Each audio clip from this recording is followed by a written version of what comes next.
Crime is not going to get any better. Our financial situation is not going to get any better. Our healthcare is not going to get any better unless we stand up and we want it better than that. So we need to stand together as one country, one people under one flag, and demand better. Right? Okay. Thank you. Fire, fire. Thank you, Lima. A very passionate plea.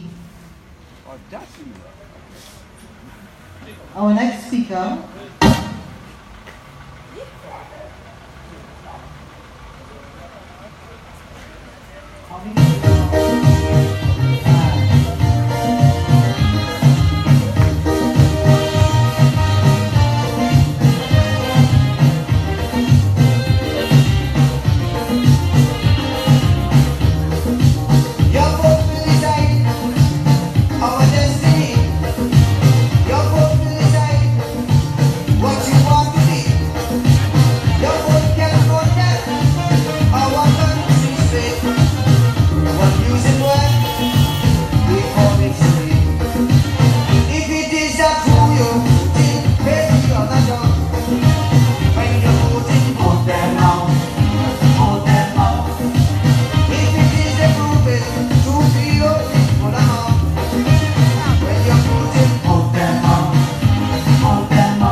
I couldn't have said it better myself.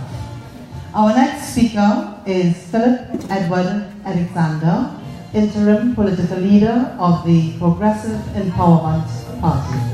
All right. Give him an applause.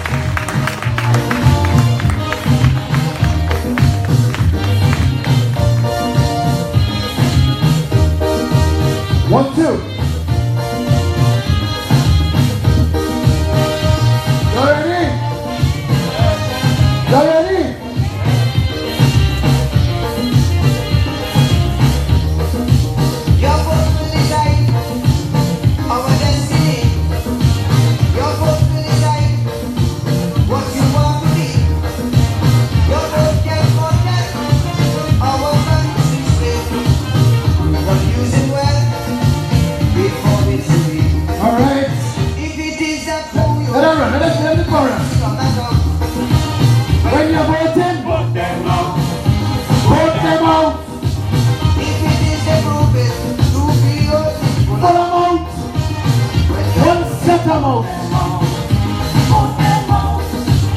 If it is the time is now, change must come about. Just as how you vote them in, vote them out.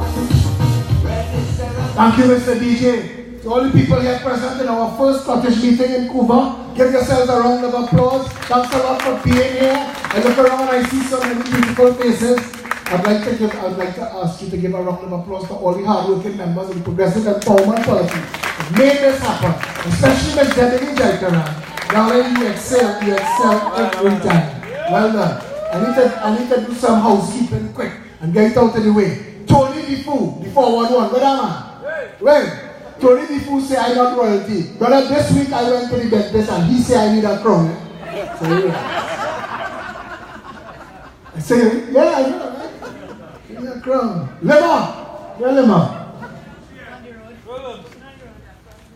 Lema is going to be a candidate for election. Yes.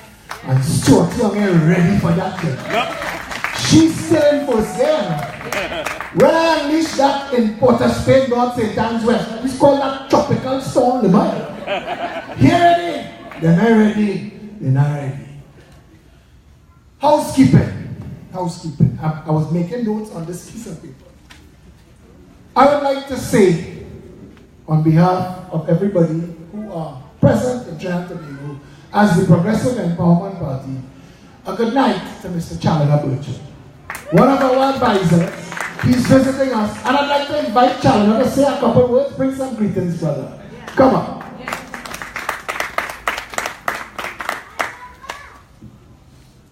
Hello, everyone. I'm the man to be going. That's all you have to know about me. I'll take this off. What the hell was that? Okay, I'll be quick. Less than 2 minutes. I came to Tobago from New York, direct flight. I saw what's on the ground. I saw what's going on here, and I saw what the Plantation National Movement has done for our country. They have done absolutely nothing for our country. It is so sad to see that people, Trinidad and Tobago, your passport didn't say Trinidad, your passport did not say Tobago, your passport said Trinidad and Tobago. One country under one flag. Everything in Tobago belongs to you too. So you don't stop and say, well, you know what, because of my last name and what I saw and my ethnic upbringing, that what in Tobago don't belong to you, it doesn't matter to you. It matters to you too. It's all for all of us. One country under one flag, one people. And you just see what happened in Tobago, but that's for another time. I don't want to kill a limelight, but I'm enjoying myself in COUVA. I love you all. You're all part of one family, one country, one flag, one people. Are we moving forward with determination and action? Thank you.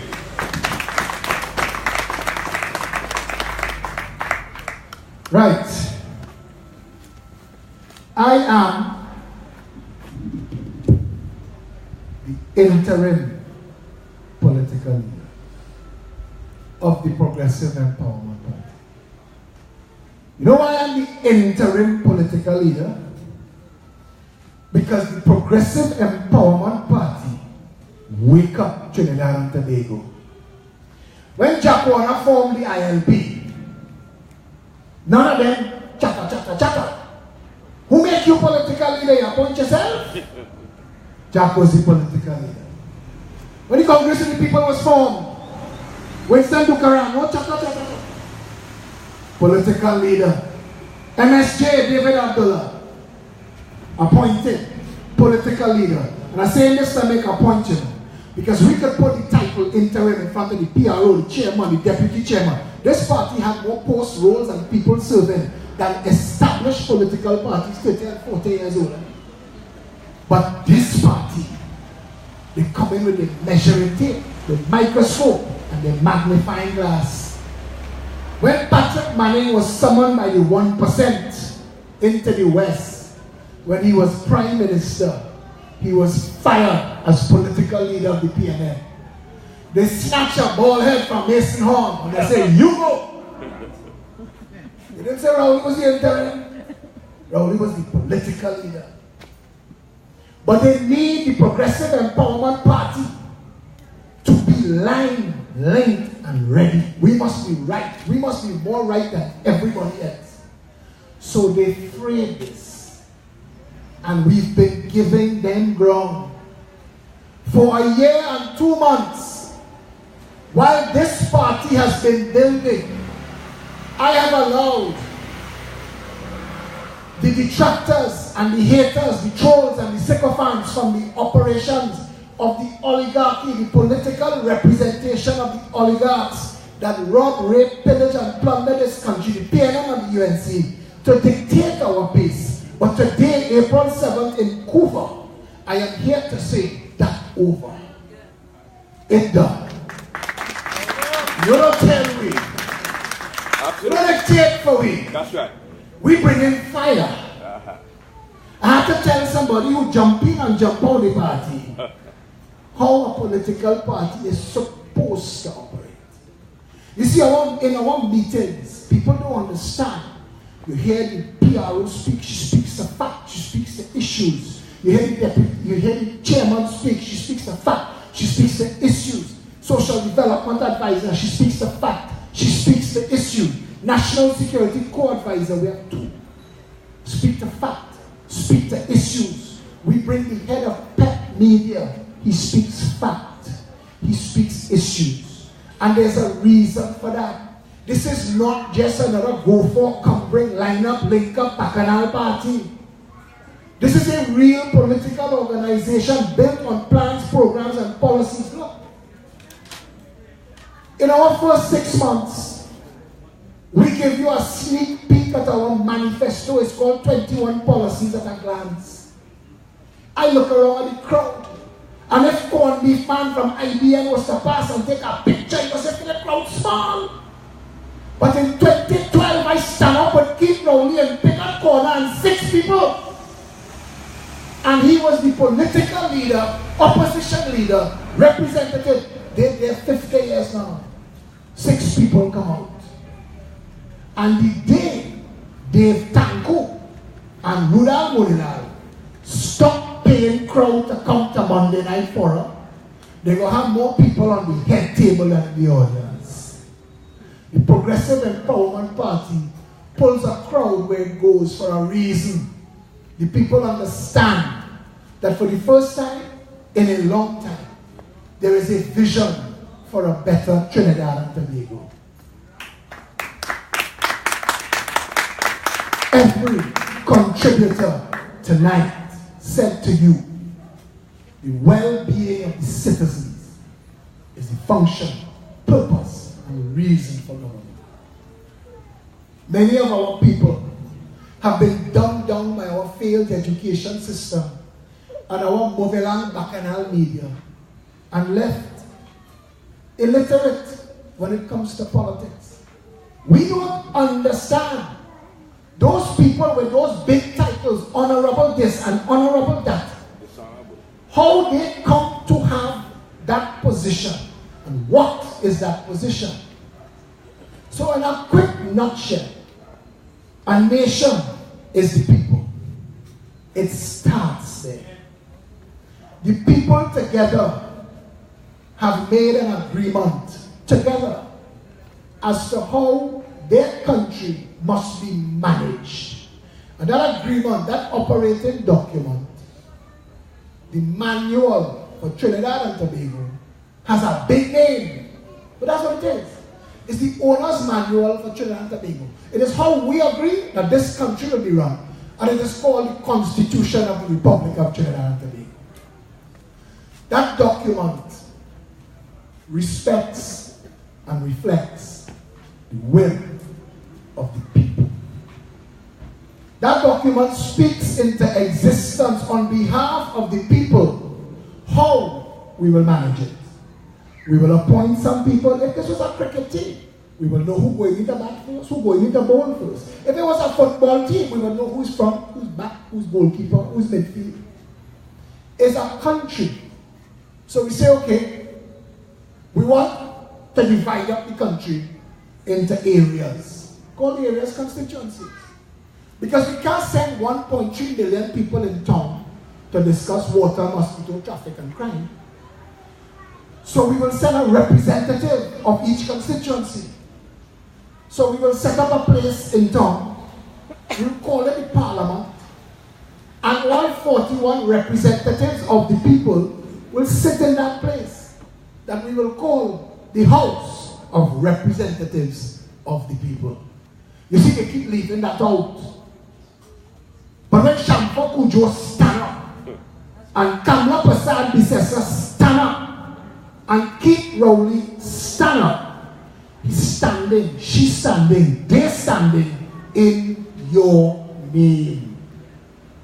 And you have to understand that deep down inside. You have to understand that their job description is to go to that house and represent your wishes, your intentions, how you want your country run. Because when we, not if, when we wake sufficient people up to the fact that the function and purpose of the House of Representatives is for those 41 people to sit down in there and seek and take care of your business, it ain't going to change. That is why I say, inform, educate, empower. Inform educate, empower. After the Progressive Empowerment Party has blazed a trail for the next 3 years through this country, candidates are not going to have an easy time. Candidates are going to be asked by people in the most humblest of circumstances, explain to me your education policy, because I have grandchildren. Game change. Candidate can't tell you, I don't know, because you will tell him, you can't represent me. If you come to get a job to represent me, tell me what your organization plans to do for the important things. Education, healthcare, national security, food prices, home ownership. Yesterday I watched a 3-part documentary put out by the government of the United States of America. Now, Kevin can tell you, he drove up here with me, as listened to the Parliament channel, and as watched government documentaries. I'm a kind of weird guy. I really like politics. I like learning stuff. And I found out that in Panama, the people of Panama spent what we spend on education for a year, or what we spend on our Ministry of Works and Transport for a year, what we spend on Rohan Sinanan's mismanaged, corrupt ministry for a year. They spent that $1 billion to double the size of the Panama Canal. Wow. $1 billion. Wow. Took 2 years, 14,000 workers.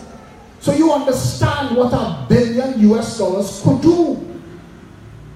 We spend $10 billion every year and have nothing to show for it. With $1 billion, they double the size of the Panama Canal, integral, critical to all world shipping. Yep. Everything that you touch, once it's imported, some part of it, at some point in time, pass through the Panama Canal. Yep. And that will earn them hundreds of billions of dollars for years to come. So when you say to your people, we are taking of your money, $1 billion, and we are double the size of the Panama Canal. So if we're making $100 billion now, we expect to be making $200 billion soon. Because the Panama Canal runs Panama. That's right. That's their income. The Panama Canal. And I use this to make a point.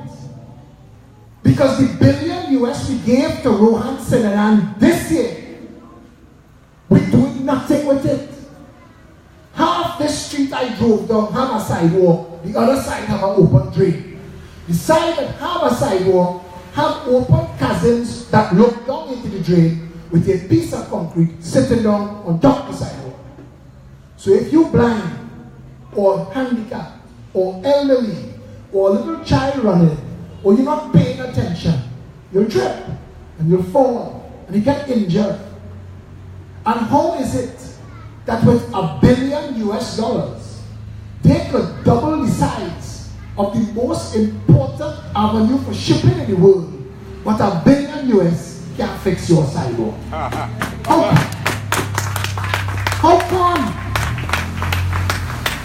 come you cannot find in the entirety of Trinidad and Tobago one smooth road? No one. Not one. Yep. And they've put us into a place where we see it and we don't recognize the abuse and the injustice of it. We don't recognize that the people on that side of the street entitled to a sidewalk too. That's right. We don't recognize that the people on this side of the street are entitled to a sidewalk that doesn't put them in danger. We've gotten to the point where we celebrate water when it comes. And that is the most obscene of the travesties that exist. Which one of them? Richard Blaze told you that we would build 41 independent water purification and distribution plants. And that would cost $2 billion. $50 million per constituency. But once it's done, your constituency and the 50,000 people who live in your constituency will get water 24/7. Pure water. 24/7. And when water go in Diego Martin, it wouldn't affect Caroni, and Caroni wouldn't affect Toko Manzanella. When they shut down the desal plant, half the country have no water. Because what they set up in this country is a criminal enterprise. We may not see it as that. That's right. Like we walk down the sidewalk and we allow for these things. Somebody should pick up one of those platforms on the sidewalk and go to the member of parliament and drop it on his desk. I said, what the hell is this? So I go deal with that. Who's dealing with it? Ministry of Works. I go in by him. Rohan, what the hell is this? Because we give them big title and we give them blue lights and we give them police to park the crowd. Yep. And forget that their job is to serve you. We forget that. Imagine you have a housekeeper and you go home and your housekeeper sit down foot cock up watching TV and asking you, what time is dinner? We are late, so that's how our servants in government behaving. When Challoner spoke about Tobago, when Lemmer lamented her Tobago rump, unfortunately she's not in the PNM because the PNM pays for your Tobago rump. That's right. Ask Darren Smith. Yep.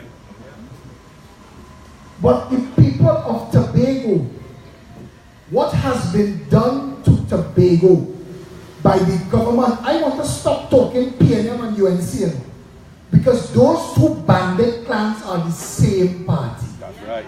See? Divided by race. There's the Indian faction, the African faction of the same party. That's right. PNM, UNC. And anybody, somebody told me, asked me today, she sent me a WhatsApp, she said, what do you think about Bastille Pandey? I said, in what capacity? She said, as a prime minister. I said, total failure. She said, but he's a world renowned. I said, where's that? I asked her, I said, a prime minister's job is to improve the lives of the people. Has he, in his term, improved the lives of all the people?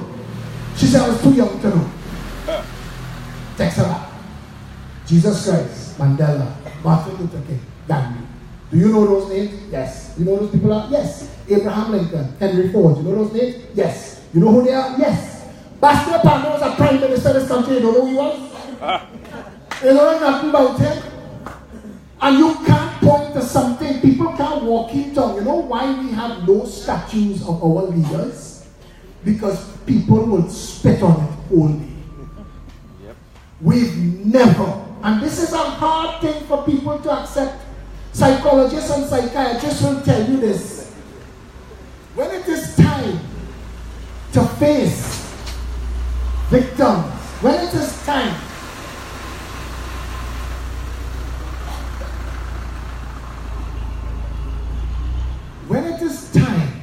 for a victim to acknowledge that the person that was supposed to be taking care of them and looking after them was actually abusing them. That's a hard thing to face. To go home to mommy or daddy or uncle or auntie or grandma or grandpa and say,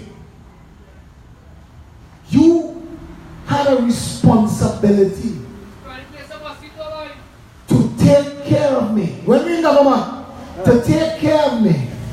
And instead, you You took advantage and abused me. To get to there is a difficult step. It is hard for the people of this country. I tell you, Manning Kamla Rowley, $720 billion. Forget me, find that. Forget orange. You could be yellow and steady as you want, red and ready as you want. Go outside, let's make this like a treasure hunt. Go find the $720 billion that was spent in the last 12 years alone. Find it. You can't show me Napa, Sapa, or Tapa and say deduct that. Because we owe the Chinese for that. You can't show me the Point 14 highway and tell me that. Because we owe the Brazilians and all the local subcontractors still ain't get paid yet. So you can't tell me that. Don't show me the waterfront, we owe the French. Don't show me the COUVA hospital, we owe the Chinese. Don't show me Taruba. Don't show me Taruba. We have nothing to show for all that money spent. Now that doesn't mean that the money is lost. That doesn't mean that the big contractors and the financiers and the bandits of the PNM and the UNC that made off with that money have gotten away. That conspiracy is still ongoing.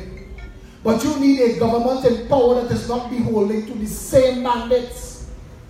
Because it's the same contractors making money under the PNM and under the UNC. They spent $61 million to pave a car park opposite Maracas Beach.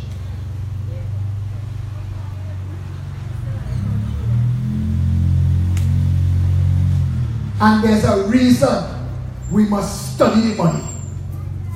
Because for everybody who living in poverty, who catching their aunt, uncle, and nene, who don't have in the bank their share of the $3 trillion, you know why? Ask the people of United Arab Emirates.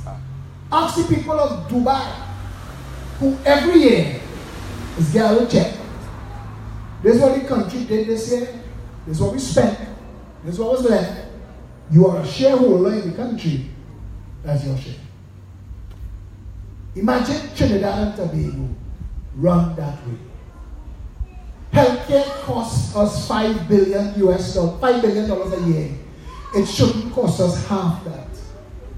If we were to insure everybody in this country with blue chip, first world, professional, executive insurance, that if you fall sick and the hospital here can't deal with you, they send a jet and pick you up.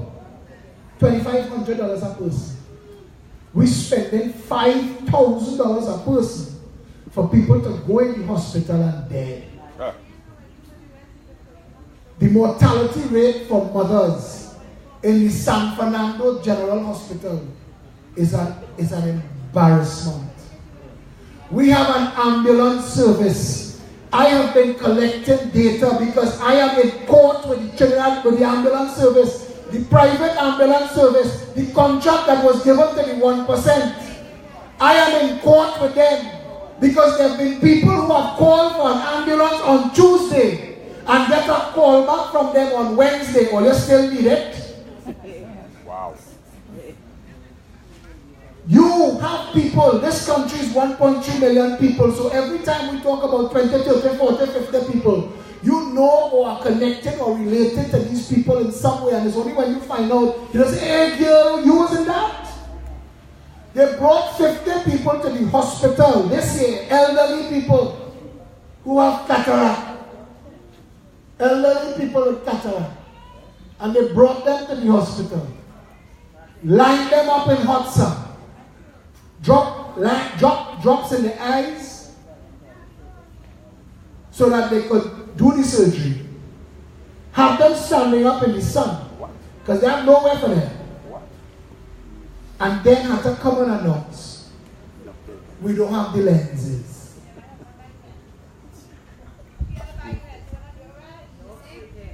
That's painful. All of those people. And they tell them, come back in a year. Ambulance take you to the Port of Spain General Hospital with a heart attack. And the doctor who is looking after you, sign on the thing, take him for ECG. They wheel you into the place with the ECG, and the person in charge tell you, 7 months. 7 months. Doctors tell me that they can't believe the insanity, the madness that happens in the institutions they work for. That if this was a real country and there were things like a mortality and morbidity meeting every time somebody died, doctors in this country and ministers of health would have gone to jail. Yep. People have died in our healthcare system. People have died waiting for ambulances, and you have spent $60 billion on healthcare in the last 10 years. $60,000 million. We built one new hospital. We built that in COUVA. We call it a children's hospital, but we owe the Chinese for that. So the $60 billion, they pay for that. Less than $1 billion is salaries. But the rest of the money. But the UNC not bringing the PNM to justice. And the PNM not bringing the UNC to justice. Today on social media, we release column in Bird saying the Galleon's passage was purchased by the cabinet. No fees were paid. We did not need a broker. 2 days before, Pete Rowley said, in an abundance of transparency, we used a broker. Which one lied? Which one lied? Both lied. And you know what's the punchline? The media story is the PNM blame the UNC. But they don't touch this yet. Because if they touch this, Sapna News Network will lose government advertising and close down. Yep. Because nobody else advertising on CNC3. Nobody else advertising on TV6 and Guardian and Express. They're closing down. They are closing down like a business that has run out of time. The only thing that is keeping them in business is government advertising. So government could tell Sabga, fire him on. And could tell whoever running One Caribbean Media, fire Fazil. Because we pay your salary. That's right. This is no longer a real country. This is no longer a nation that can call itself a functional representative democracy. If we did not bring the issue of Cambridge Analytica and aggregate IQ into the public domain 6 months ago and pressed it, it would not be on CNC3 last night. But all of a sudden, they're finding out 2.5 years later that Dave Tanko, Secretary General of the UNC, and Rodney Charles, Member of Parliament for wherever the hell he is, but he was the campaign manager at the time, misbehaved in public office by using state machinery and state funds to harvest your personal information to use it against you for political reasons. That is a jailable offense. Absolutely. The political leader of the UNC went on one of the Monday night forums and said, we lied. The man from Cambridge Analytica went in the British Parliament and said, we tell the truth. If we didn't force the Maxi Coffee issue, Stuart Young, Fitzgerald Hines, Camille Robinson Regis, and Keith Rowley would have got away with their lies. Stuart Young came on TV, told Hamer that I am not talking sense, that the man is doing cartwheels in the hospital, he's doing well. That was in October. He said that in October. Right. We expect him back in November. He's doing well. Relying on a 9-day people. In 9 days, we forget. Philip Alexander, don't forget. So we press the point. And then Fitzgerald Hines, in a fit of stupidity, masqueraded as Maxi Coffee. Yep. put a post on Facebook and Hema read both on national TV. So now she's part of the conspiracy. Because when we found out and we said, this is not Maxi Coffee, this is Fitzgerald Hines, they felt shame, but they didn't apologize. So then Camille Robinson Regis had to go in the parliament and say, Maxi is doing well. So we challenged that. Walter Reed Hospital have no record of Maxi Coffee. None. So the Prime Minister had called a press conference. We prosecuted the matter. And it escalated to the point where the Prime Minister himself had to come and admit to the people that nobody in his government has been in touch with Maxi Coffee. At that minute, he was supposed to fire Stuart Young, Fitzgerald Hines, and Camille Robinson Regis for deceiving the population and misbehaving in public office. As of now, that Maxi Coffee fiasco by itself is accounting for a large part of the cabinet being tainted by deception set out to defraud the people of Trinidad and Tobago. Keith Rowley admitted that they spent $3 billion. Stuart Young said they're not spending no money. Fitzgerald Hines said they're not spending no money. Camille said they're not spending no money. We tell them we know it's $10,000 a day. Keith Rowley admit we spent $3 billion on Maxi Coffee. Keith Rowley did not have the authority by law to do that. Nope. That's another crime. That's right. Maxi Coffee as a member of parliament and a minister of government, according to the Salaries Review Commission that governs how members of parliament and ministers are paid, says he is not entitled to that. The cabinet committed a crime. Yep.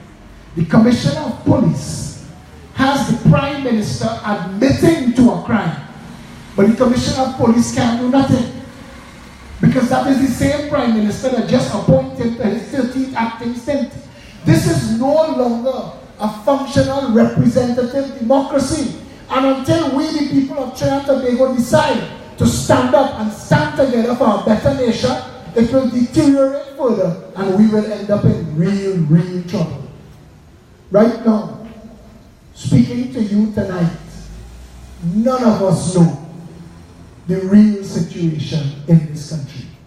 There is nobody in Trinidad going to come to you for the $25 billion that the PLM and the UNC stole to give to their friends in Clico and CL Financial. And the $22 billion it should have earned in interest for the 9.5 years it's outside. That's 47 billion Trinidad and Tobago dollars that could fix everything for everybody. Imagine this country with a functional government.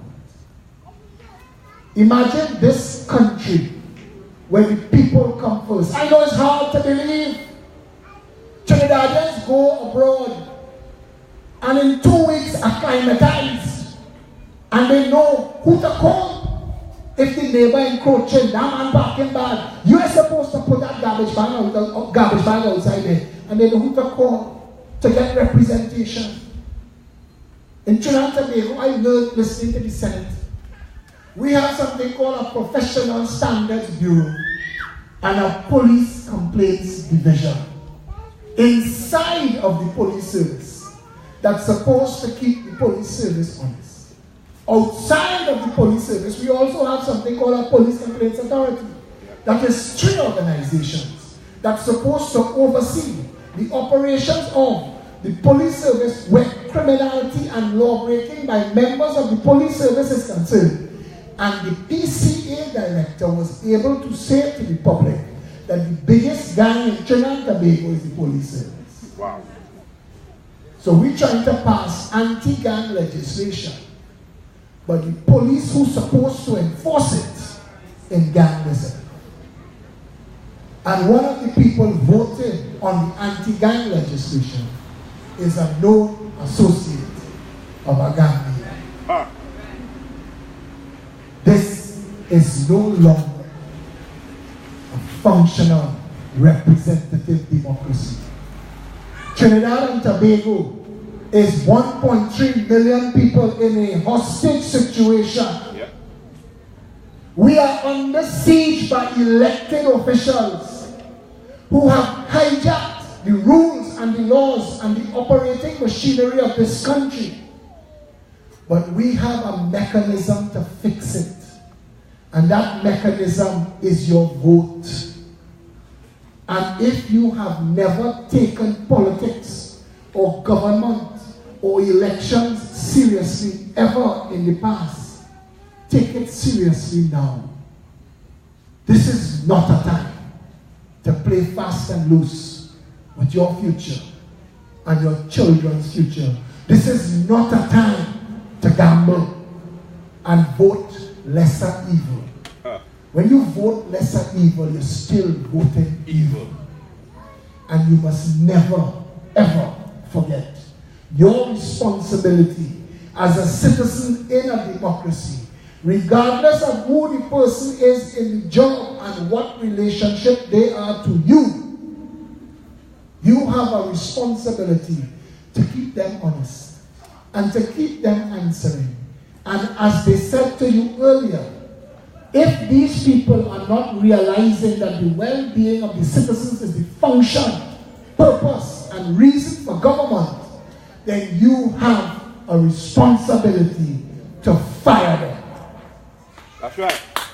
We, the people of Trinidad and Tobago, we have to stand together or we will drown alone. Call somebody in Venezuela. They can tell you, don't waste time. We have a nation to save. Yep. Thank you.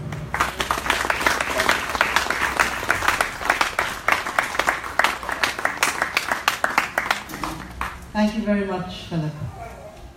I now would like to invite Mark Ruiz to the podium. Loosen up, loosen up.